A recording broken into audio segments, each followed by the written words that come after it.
오늘 주 앞에 나와 예배하시는 모든 분들에게 하나님의 크신 은혜와 평강이 함께 하시기를 바랍니다. 오늘부터 3주 동안 영적 전쟁에 대해서 말씀을 드리려고 합니다. 오늘은 첫 시간으로 대적을 알라입니다. 그리스도인이 살아가는 삶의 현장은 놀이터, 플레이그라운드가 아니라 전쟁터, 배틀그라운드입니다. 우리가 전쟁터에 나가기 좋아하든 좋아하지 않든 간에 모든 그리스도인들은 군사로서 선한 싸움을 싸우라는 부름을 받았습니다. 에베소서 6장 10절로 20절까지 해서 바울 사도가 촉구하는 악한 영들과의 싸움은 하나님의 부르심에 합당하게 사는 새로운 삶과 밀접한 관련이 되어져 있습니다. 영적 전쟁은 하나님의 새로운 인류로서 성령께서 하나 되게 하신 것을 지키고 거룩한 삶을 살아가는 것과 밀접한 관계가 있다는 말씀입니다. 비록 그리스도께서 마귀와 악한 영들을 정복하실지라도 그들이 아직 불순종하는 영들 가운데 활동하면서 온갖 괴계와 술책을 동원하여 사람들을 하나님에게서 떼어놓고 서로 불화하게 만드는 일들을 하고 있습니다. 구원받은 성도들도 이 세상에 사는 동안 지속적으로 마귀와 악한 영들과 공격을 받고 싸우고 있습니다. 악한 영들은 탐심, 분노, 악의, 거짓 교훈 등을 통해서 성도들을 부화하게 합니다. 또한 성령께서 하나 되게 하신 것을 파괴하려고 역사하는 것입니다. 또 성도들이 새 사람의 거룩한 삶을 버리고 옛사람의 더럽고 부끄러운 삶으로 돌아가게 하려고 합니다. 따라서 우리 그리스도인들은, 우리 성도들은 하나님의 새로운 인류의 구성원으로서 성령께서 하나 되게 하신 것을 지키고 지속적으로 거룩한 삶을 살아가야 합니다. 악한 영들을 대적해야 합니다. 영적 전쟁에서 승리해야 하는 것입니다. 영적 전쟁에서 승리하려면 세 가지를 갖추어야 합니다. 하나는 우리의 대적이 누군지 분명히 알아야 합니다. 두 번째로는 전쟁을 할 수 있는 무기를 갖추어야 합니다. 여기는 하나님의 전신갑주를 입으라고 했습니다. 세 번째로는 지속적으로 깨어서 전투에 임해야 합니다. 전투에 임하는 사람이 졸고 자면 싸울 수가 없습니다. 지는 것입니다. 아무리 좋은 무기를 가졌어도 졸고 있는 군사가 이길 수 없습니다. 깨어있는 것, 기도하는 것, 하나님의 힘을 계속해서 공급받는 것, 이것이 세 번째 일인 것입니다. 3주에 걸쳐서 하나씩 살펴보려고 합니다. 오늘은 영적 전쟁 첫 번째 시간으로 우리의 대적이 누구인지 살펴보려고 합니다. 대적을 알아야 합니다. 우리나라에 60만 대군이 있습니다. 누구와 싸우려는 것입니까? 주적이 누구입니까? 이 정부가 바뀔 때마다 주적에 대한 문제가 달라지는 것이 우리나라의 아직 정체성이, 대적이 누군지에 대한 분명한 것이 확립되지 않았다는 그런 점입니다. 그렇습니다. 누구하고 싸우려고 군대를 준비하느냐 하는 것 중요한 것입니다. 우리 영적 싸움에서 우리의 대상이 누구입니까? 인간이 아니라는 것입니다. 우리의 씨름은 혈과 육을 상대하는 것이 아니요, 우리 호산나 찬양대 찬양해 주신 것처럼 우리의 싸움은 혈과 육이 아니라고 그랬어요. 인간이 아니라는 것입니다. 우리는 분명 인간하고 싸우고 있습니다. 분쟁하고 있습니다. 다투고 있습니다. 갈등하고 있습니다. 그런데 이런 분쟁과 문제가 발생했을 때 사람이 겪는 애로는 그 사람 때문이라고 생각합니다. 그런데 그게 아니라는 것입니다. 그 안에서, 그를 통해서 역사하고 있는 사탄 때문이라는 것이에요. 사탄은 신자들 속에서도 역사할 수 있습니다. 사탄은 예수님의 제자들 속에서도 역사할 수 있습니다. 예수님께서 사역 말기에 제자들에게 물어보았습니다. 너희들은 나를 누구라고 하느냐? 그때 수제자, 가장 으뜸되는 제자, 많은 이적을 체험하고 하나님의 역사를 보았던 베드로가 담대하게 나와 얘기합니다. 예, 주는 그리스도시요 살아계신 하나님의 아들입니다. 예수님께서 너무 기뻐하셨습니다. 그리고 그를 축복해 주십니다. 바요나 시몬아, 내게 복이 있도다. 내가 네게 이르노니 너는 베드로라. 내 이름이 시몬이다만 이제부터는 베드로라고 이름해라. 베드로, 페트로스, 반석이란 뜻입니다. 이 반석 위에 내 교회를 세우리니 음부의 권세가 이기지 못하리라. 내가 천국 열쇠를 내게 주리니 내가 땅에서 무엇이든지 매면 하늘에서도 매이고 내가 땅에서 풀면 하늘에서 풀리리라. 천국 열쇠를 주어서 그에게 하나님의 교회를 세우겠다고 말씀하신 엄청난 축복을 그에게 베풀어 주셨습니다. 그리고 나서 이 하나님의 역사, 교회를 세우는 이 구원 역사에 대해서 구체적으로 말씀하십니다. 인류 구원을 위한 하나님의 계획을 말씀하신 것입니다. 그 밑에 절에 이렇게 말합니다. 예수께서 자기가 예루살렘에 올라가 장로들과 대제사장들과 서기관들에게 많은 고난을 받고 죽임을 당하고 제3일에 살아날 것을 제자들에게 나타나셨습니다. 예수님의 인류의 구원 계획은 십자가에 죽으시고 부활하심으로 이루는 것입니다. 그것을 말씀했습니다. 그랬더니 베드로가 주는 그리스도에서 살아계신 하나님의 아들입니다 말했던 그 베드로가 예수님이 고난을 당하고 죽임당하는 것을 막으려고 안타까워서 뭐라고 얘기합니까? 주님, 그리하지 마옵소서. 이 일이 결코 죽게 미치지 아니하리이다. 인간적으로 보면 참 정의 있고 의리가 있는 사람입니다. 그런데 이것은 하나님의 역사를 방해하는 사탄의 일입니다. 마귀의 일입니다. 그래서 예수님께서 사탄아 물러가라. 너는 나를 넘어지게 하는 자로다. 내가 하나님의 일을 생각하지 않고 도리어 사람의 일을 생각하는도다. 여러분, 베드로가 사탄은 아닙니다. 그런데 사탄이 베드로의 그 인정을 통해서 역사에서 하나님의 일을 막고 예수님께서 구원 역사를 하는 일을 막으려고 하는 사탄의 일을 자기도 모르는 사이에 말하고 있다는 것입니다. 예수님은 베드로를 통해 역사하는 사탄의 계획을 아셨습니다. 이것만이 아닙니다. 사탄은 지속적으로 베드로를 넘어뜨리기 위해서 까불고 있었습니다. 어떻게 역사합니까? 누가복음 22장 31절로 32절을 한번 보시겠습니다. 한번 같이 봅니다. 시작. 시몬아 시몬아 보라 사탄이 너희를 밀가부르듯 하려고 요구하였으나 그러나 내가 너를 위하여 내 믿음이 떨어지지 않기를 기도하였노니 너는 돌이킨 후에 내 형제를 굳게 하라. 예수님께서 보니까 사탄이 지속적으로 베드로에게 접근해서 베드로를 충동해가지고 베드로를 넘어지게 하려고 하는 거예요. 예수님 너무 안타깝습니다. 기도하라고 해도 기도도 안 하고 졸고 자고. 그래서 주님께서 지금 경고하십니다. 내가 너를 위해서 기도하고 있는데 나중에라도 깨닫고 돌이켜서 형제들을 굳건히 하면 좋겠다고 말입니다. 그랬더니 베드로는 뭐라고 합니까?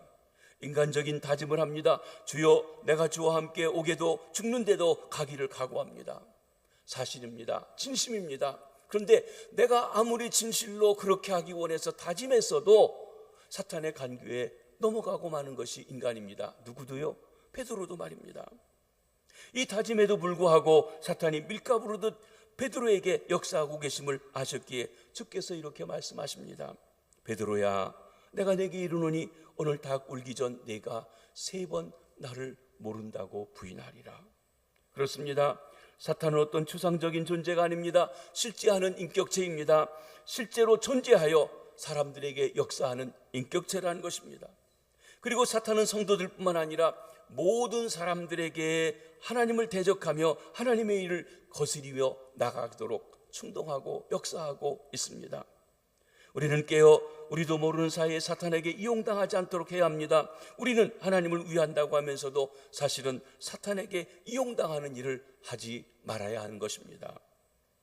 우리의 싸움의 상대는 영적인 존재들입니다. 한마디로 악한 영들입니다. 성도들이 싸워야 할 대상은 혈과 육을 가진 인간이 아니라 하늘에 있는 통치자들과 권세들과 이 어둠의 세상 주관자들과 그리고 악한 영들입니다. 여기 하늘에 있는 이라고 하는 전치사가 우리 성경에는 맨 마지막 거에만 붙어 있는 것처럼 보이지만 원문에서 보면 맨 뒤에 열거하고 뒤에 나오는데 이것이 이 세 그 존재들에 대해서 다 연결되어진다고 보아야 할 것입니다. 그렇게 보는 것은 에베소 3장 10절에 보면 바울 사도는 동일한 전치사구를 사용해서 통치자들과 권세들이 하늘에 있는 존재라는 것을 말씀해주고 있기 때문에 그렇습니다. 현재 본문에서 성도들이 싸워야 할 대상 역시 모두 하늘에 있는 존재들, 영적 존재들입니다. 성경 전체를 통해서 마귀라는 단어가 복수로 기록된 적은 한 번도 없습니다. 언제나 단수로 기록되어 있습니다. 마귀는 하나의 존재입니다. 하나님을 대적하는 큰 힘, 그 마귀 하나입니다. 마귀는 문자 그대로 참소자입니다. 둘 사이에서 갈등을 일으키는 자입니다. 정죄하는 자입니다. 물론 이 마귀는 영적인 존재입니다. 눈에 보이지 않지만 눈에 보이는 역사를 하는 영적인 존재라는 것입니다. 이런 영적 싸움에 대해서 좋은 글을 남겨주었던 C.S. 루이스는 마귀가 가장 조종하기 쉬운 존재는 마귀의 존재를 믿지 않는 사람이다 그랬습니다. 그렇죠? 마귀는 없다, 그까짓 거 없다 라고 하는 사람은 얼마든지 조종할 수 있어요. 왜? 마귀가 없다고 생각하니까요. 물론 우리가 마귀에게 너무 두려워할 필요는 없습니다. 마귀의 하수인들이 있습니다.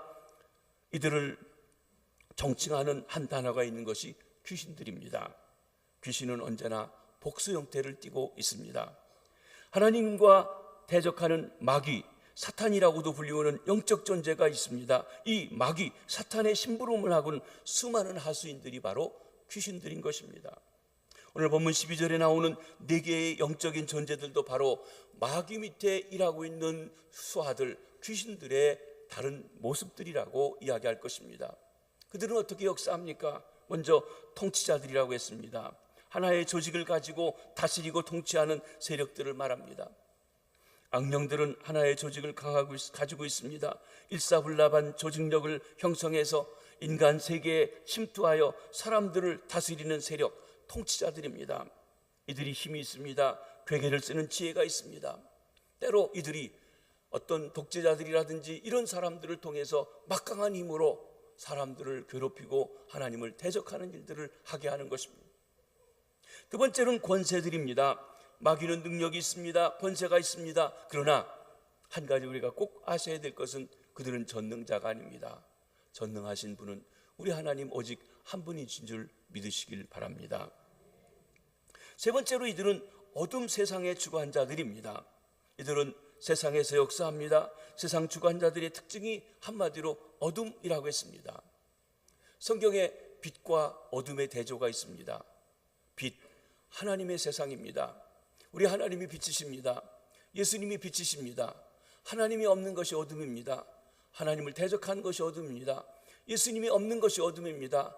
예수님을 대적하는 것이 어둠입니다. 그러기에 어둠은 빛이신 하나님이 없는 삶의 특징이고 빛이신 예수 그리스도가 없는 삶의 특징을 말합니다.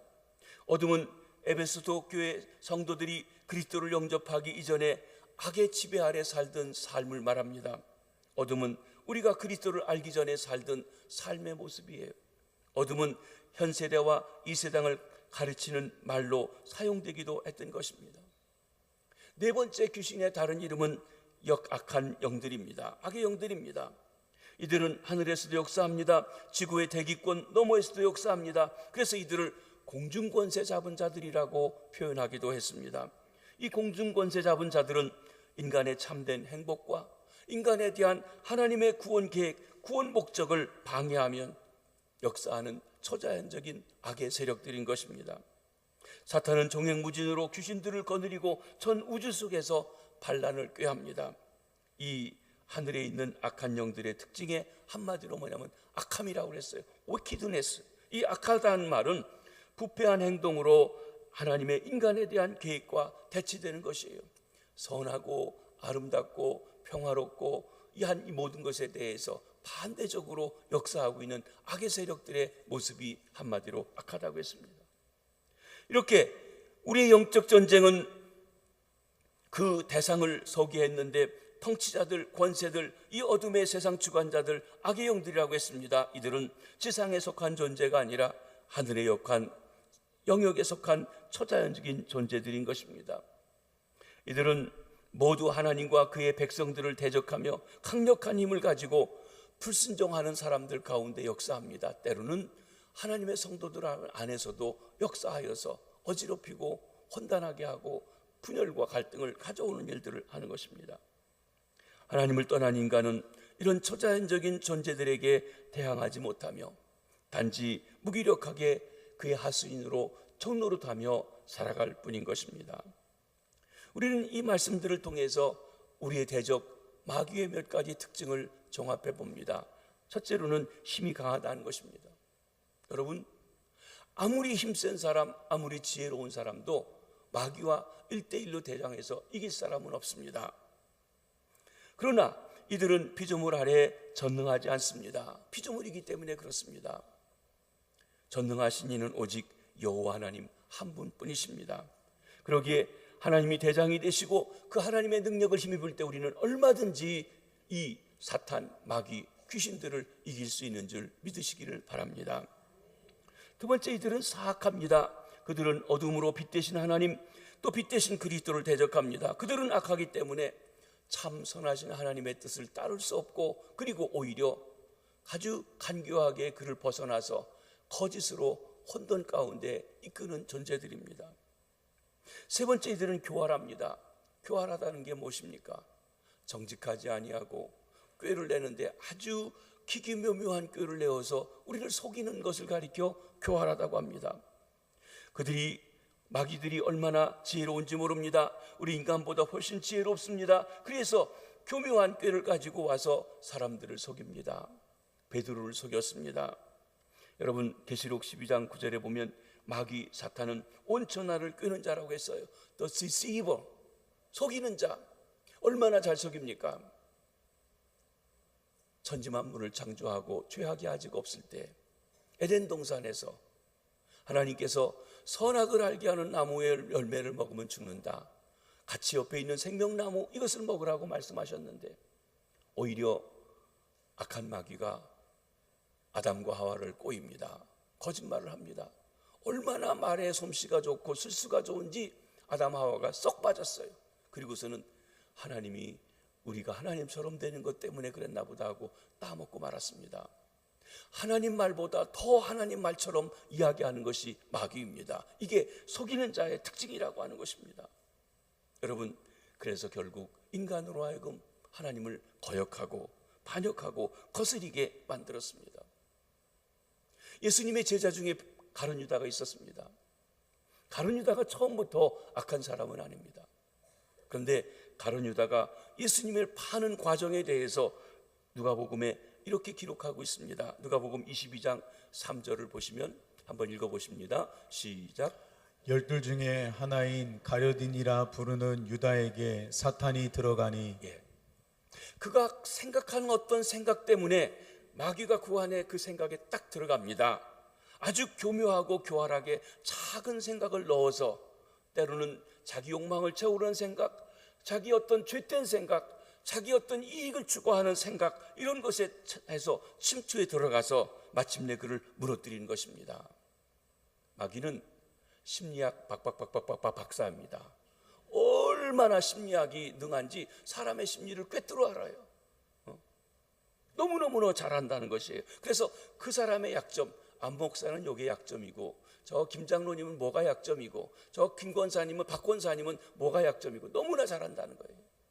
그러기에 그 심리 전술을 통해 가지고 우리 사람의 마음과 생각을 다 알고 교묘하게 사람의 생각 속에 들어와서 속임수를 베풉니다. 그러면 우리가 어떻게 이런 마귀의 관계들을 다 깨뜨리고 알아가지고 대적하며 싸우며 이길 수 있겠냐는 것입니다. 이를 위해서 우리는 사도 바울이 우리를 권면하는 두 가지 권면을 들으셔야 합니다. 첫째로는 주 안에서 강건하라는 것이고, 다른 하나는 하나님이 우리를 위해서 예비해 주신 전신갑주를 입어야 한다는 것입니다. 첫째로 주 안에서 강건하라, be strong in the Lord. 10절을 한번 같이 보시겠습니다.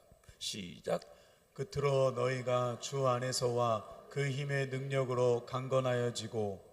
끝으로 여러분, 에베소서에서 교회 공동체에 대한, 건강한 공동체에 대한 하나님의 역사를 쭉 말씀해 왔습니다. 마지막으로 이제 교회가 완성됐는데 영적인 싸움을 계속해야 될 이 문제에 대해서 얘기하기 때문에 마지막 권면이 이 영적 전쟁에 대한 이야기인데, 너희가 주 안에서 그리고 그의 힘의 능력으로 강건하라고 그랬습니다. 강건하라, be strong, 건강하라, 성장하라는 말입니다. 특별히 여기서 성장이라는 면에서 보아야 할 것입니다. 여러분, 어린아이가 태어났습니다. 생명입니다. 근데 애가 어릴 때 어떻습니까? 성장하지 못하면, 성숙하지 못하면 어떻습니까? 자꾸 유혹에 넘어갑니다. 조그만 것에도 시험이 듭니다. 그렇습니다. 성장하지 않으면 어린아이 상태에 있습니다. 어린아이 상태에 있으면 어떤 일이 있습니까? 쉽게 넘어지는 것입니다. 그런데 우리 영적으로 보면 다 어른이에요. 오래 믿었다고 합니다. 때로는 목사입니다. 장로입니다. 권사입니다. 직분을 보면 어른으로 돼야 되는데 아직 어린아이 같이 있고, 또 늙으면 어린애가 된다고 오래 믿다 보니까 또 어린아이 같이 돌아가는 사람도 있습니다. 이 어린아이 같으면 어떤 일이 생깁니까? 에베소서 4장 13절로 14절을 한번 보시겠습니다. 시작.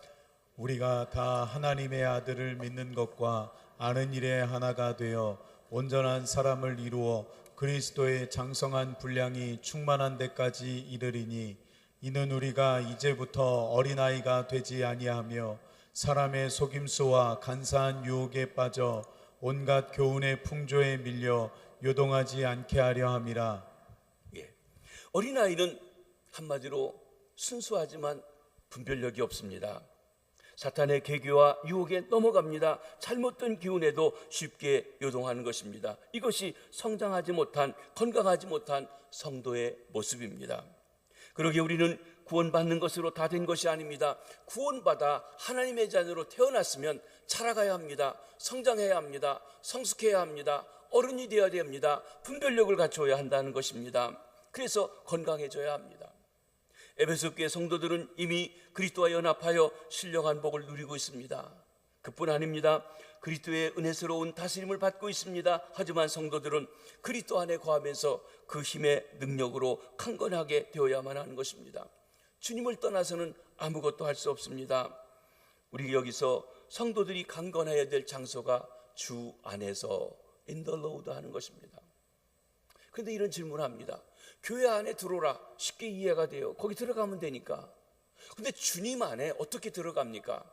여러분이 제 안에 어떻게 들어옵니까? 내가 어떻게 여러분 안에 들어갑니까?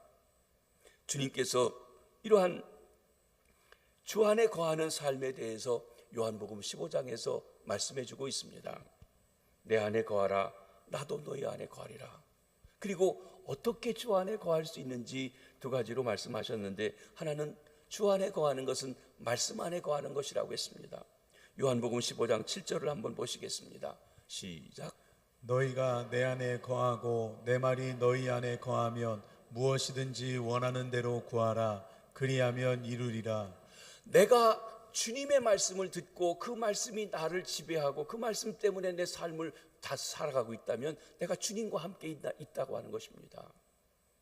우리가 하나님의 말씀을 읽고 배우고 묵상하고 또 통통을 통해서 전체를 읽고 그 말씀이 내 안에 있어 나를 지배하고 인도할 때 내가 주의 말씀 안에 거하고 주 안에 거합니다. 그때 우리가 강건해지고 담대해지고 힘을 얻게 됩니다.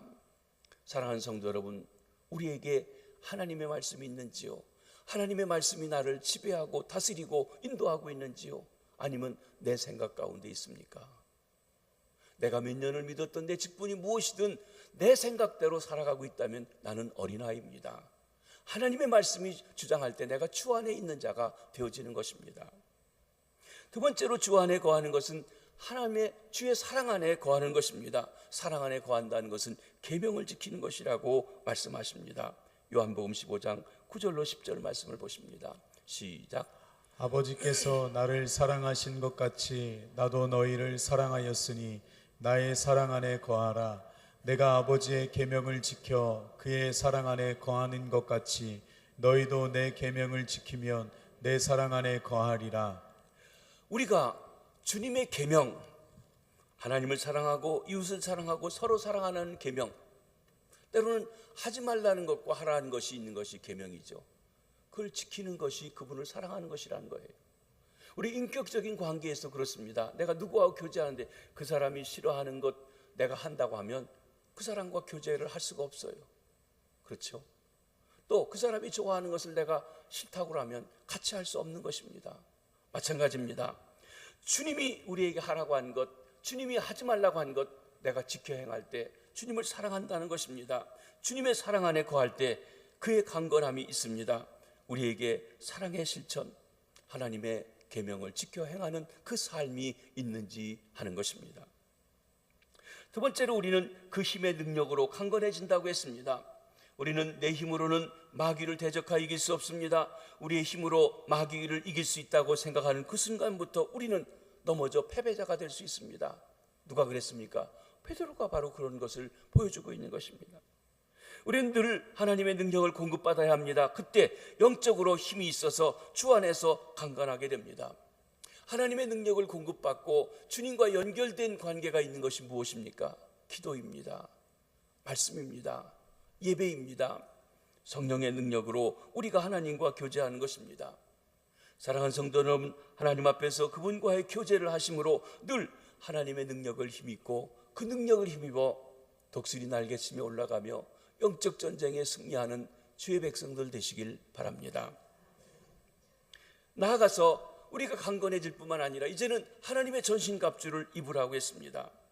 하나님의 전신갑주를 입으라는 말이 오늘 11절에도 있지만 바로 다음 주에 나오는 13절의 말씀에서도 나옵니다. 두 번이나 이 10절부터 20절 사이에 영적 전쟁을 이야기하는 중에 강조하고 있습니다.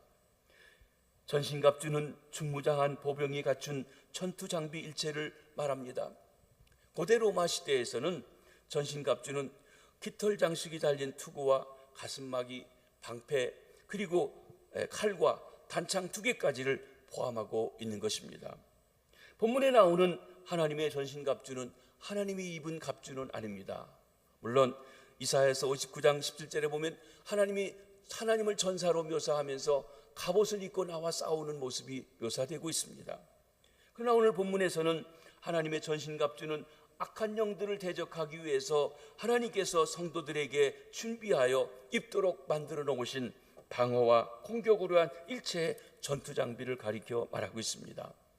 하나님은 마귀가 어떤 괴계로 어떤 수수로 역사하는지를 잘 알고 계시기 때문에 그 전술에 대해서 어떻게 대적할지를 아시고 전신갑주를 만들어 놓으신 것입니다. 진리의 허리띠를 띠라. 허리띠 가장 중요한데 그건 진리, 거짓이 아닌 진실이어야 합니다. 의의 호신경을 붙여라. 가슴에 흉패를 붙여야 되는데 그 의는 의로움, 하나님의 의롭다 하심이 붙어야 됩니다.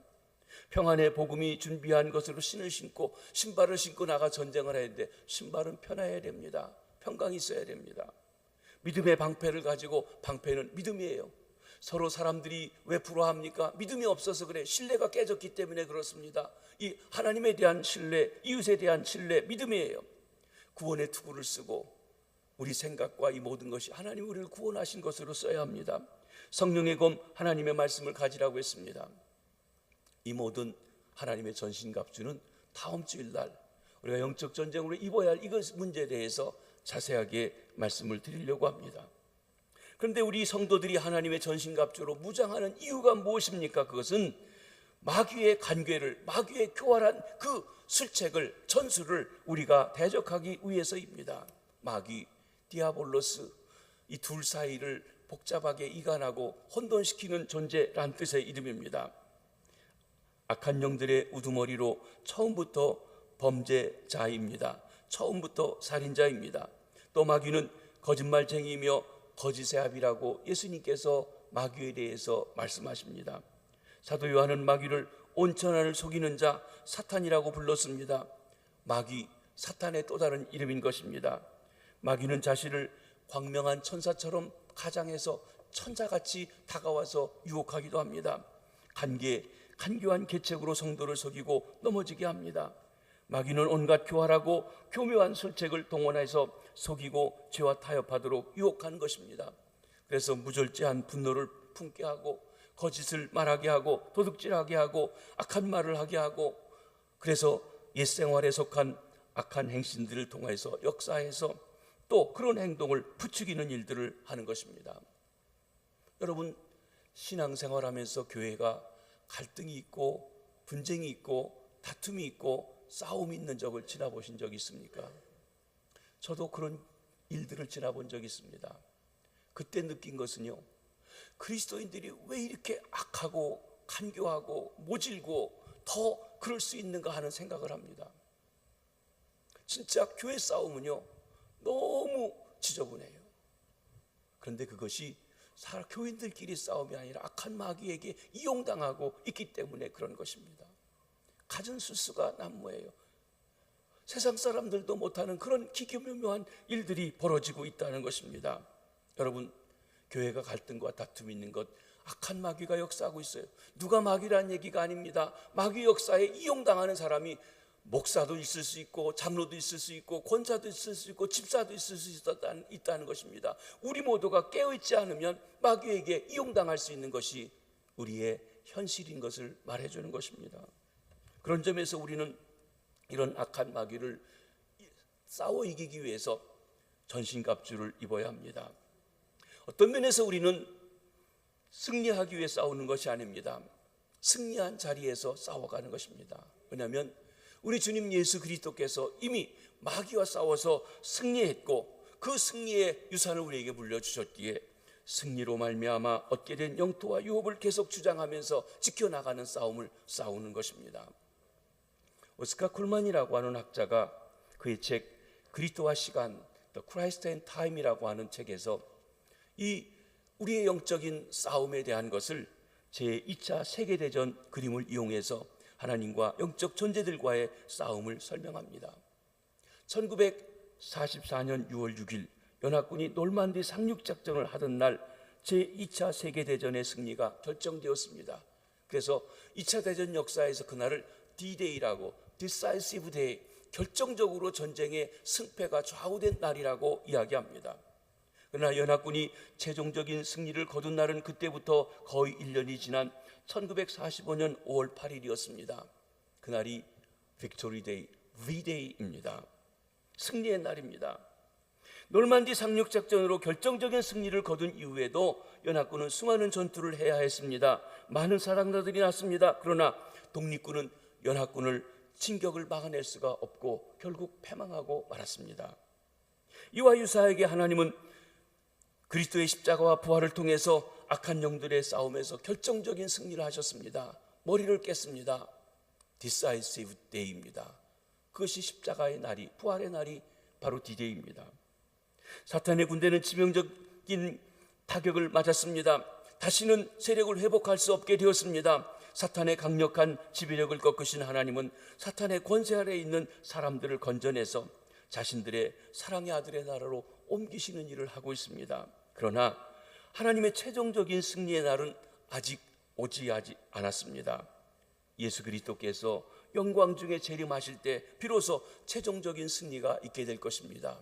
주님의 재림의 날이 V-Day, Victory Day, 승리의 날이 되어지는 것입니다. 그때까지 이미 하나님의 나라가 역사했고 아직 완성되지 않은 그 사이에 우리는 악한 마귀 사탄과 악한 영들과 여전히 불순종하는 사람들 가운데 역사하며 일하고 있고, 성도들과 교회들을 계속해서 끊임없이 괴롭히고 공격하는 영들이 있는 것입니다. 전투가 아직 끝나지 않았습니다. 최후의 승리가 아직 이루어지지 않고 있습니다. 따라서 지금 위험한 시대이며 계속해서 악한 영들과 전투하는 시대입니다. 우리가 이런 전투를 하지 못하고 그저 쉽게 생각하고, 영어로 하면 나이브하게 생각하고 순진하게 나아갔다가는 어떤 공격을 당하고 상처를 받을지 알지 못하고 마귀에게 이용당할 수 있는 것입니다. 그리스도를 통해 하나님의 승리하신 것을 붙잡고 날마다 영적 전쟁에서 승리하시는 우리 성도님들, 우리 김혜재 교회 되기를 주의 이름으로 축원합니다. 기도하겠습니다. 하나님 아버지, 우리 주님 예수 그리스도를 보내주셔서 태초부터 인간들을 꼬이고